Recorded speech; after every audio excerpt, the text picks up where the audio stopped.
We all love our kali dal or a North Indian black lentil curry. It's not the easiest thing to make, but I have simplified it for you, and trust me, it's absolute restaurant style. So let's get going.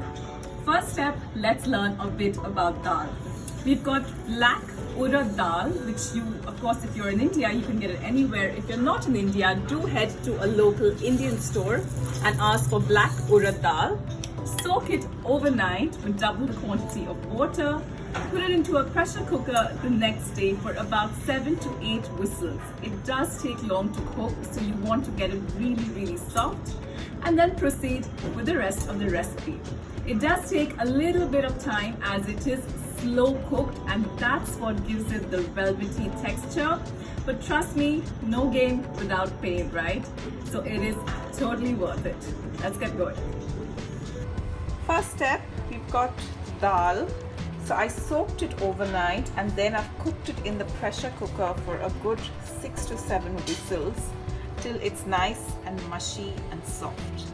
Drain the dal once it's cooked in the pressure cooker and save the dal water and keep it aside like this. Take a masher and mash it to a mushy consistency. First step, got some oil, about 2 tablespoons oil. In goes a slit green chilli, a teaspoon of cumin seeds. Once the cumin has sizzled, add in the minced garlic.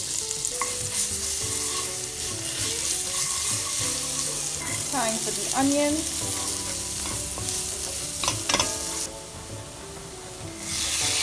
Cook the tomatoes, mashing a bit as you go along. After a couple of minutes, add in 3 tablespoons of tomato puree. Cook with the tomato puree for another minute.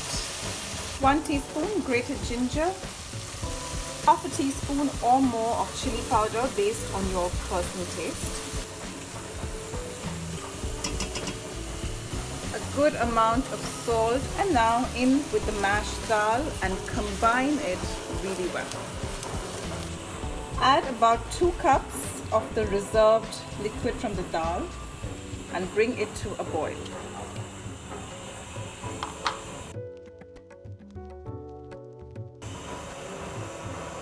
Dals come up to a boil, time to cover and simmer for 20 to 25 minutes. Stir occasionally to ensure that the dal doesn't stick at the bottom, and if it gets too dry, add some more water. That is a creamy, thick dal. Add in a good knob of butter, simmer for a minute, and that is done.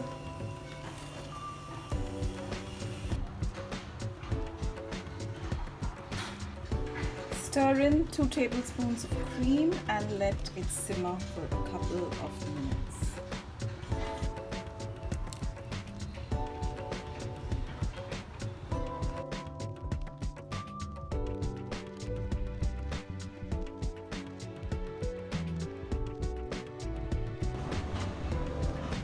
Hope you enjoyed that. Do give it a shot and send me your pictures. Stay tuned for lots more Indian recipes simplified.